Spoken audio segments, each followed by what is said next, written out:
مثال کے طور پر کسی شخص کا درمیانہ تشہد چھوٹ گیا، بخاری مسلم میں آتا ہے نبی علیہ السلام نے ایک دفعہ درمیانہ تشہد آپ کا چھوٹ گیا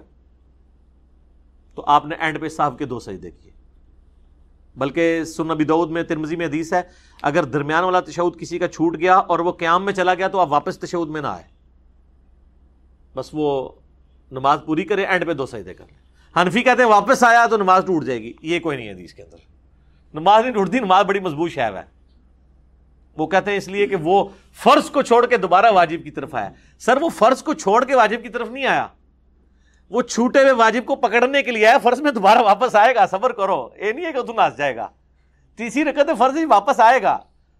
وہ فرض تو اس کا ابھی اس پہ فرض وہی نہیں تھا تو وہ پہلے کھڑا ہو گیا تھا تو وہ واپس آیا ہے۔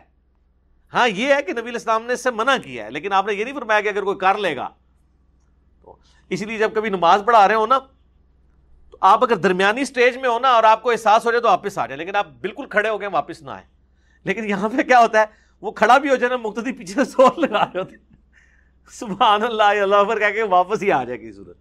تو جن کو یہ مسائل پتا ہوتے ہیں نا وہ واپس نہیں آتے، ان کو پتا ہے کہ یار اب سجدہ صاحب تو ویسے ہی کرنا ہے تو چلو ایک تشہد بچ گئی ہے تو بچی رہے ربو، دوبارہ کہ اینو بھی کریں گے، سجدہ صاحب تو پھر بھی کرنا ہے، اگر کسی نے تشہد پڑھ بھی لی نا پھر بھی سجدہ صاحب دوبارہ اس کو کرنا پڑے گا۔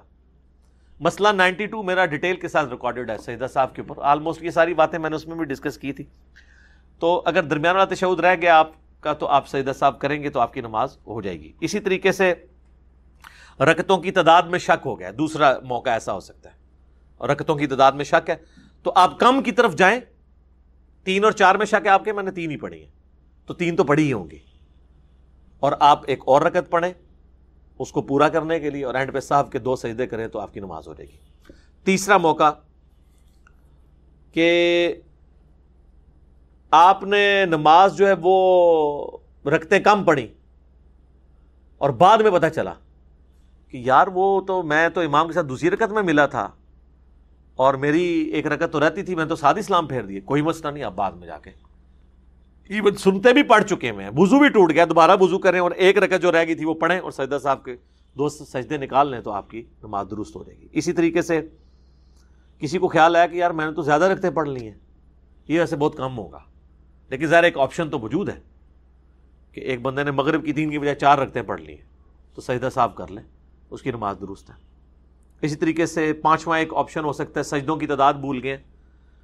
خطرہ پڑ گیا، 1 کیا یا 2 تو آپ سمجھے میں نے 1 ہی کیا، ایک اور کر لیں۔ ویسے ربک فلی اگر 2 سجدوں کے درمیان پڑھیں گے نا،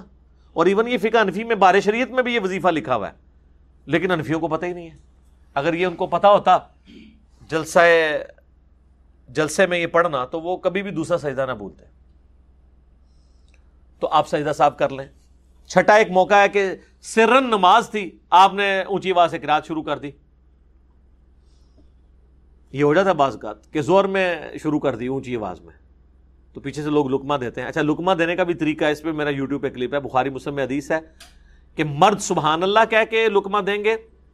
اور عورتیں تصفیق کر کے ہاتھ پہ ہاتھ مار کے، کیونکہ عورت کی آواز کا بھی پڑتا ہے، اور سبحان اللہ کہنا ہے، اللہ اکبر نہیں کہنا۔ سبحان اللہ کا مطلب ہے کہ اللہ پاک ہے، تو نے غلطی کی ہے، اللہ پاک ہے، اللہ نہیں غلطی کرتا۔ اور اللہ اکبر سے اس بیچارے کو کیا پتا چلے گا کہ پیچھے آ کے کسی نے نماز نیت کی ہے یا مجھے کہہ رہا ہے یہ؟ سبحان اللہ سے اس کو پتا چل جائے گا اچھا یار یہ غلطی۔ تو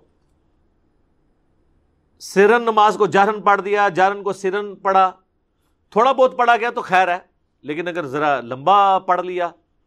تو پھر وہ سجدہ صاحب کرے۔ بخاری مسلم میں آتا ہے کہ نبی علیہ السلام بعض اوقات زور و اثر میں بھی چاند ایک آیات ہمیں بلند آواز سے سنا دیتے تھے تاکہ ہمیں پتہ چل جائے کہ آپ کون سی سورت پڑھ رہے ہیں، تعلیم کے لیے۔ اسی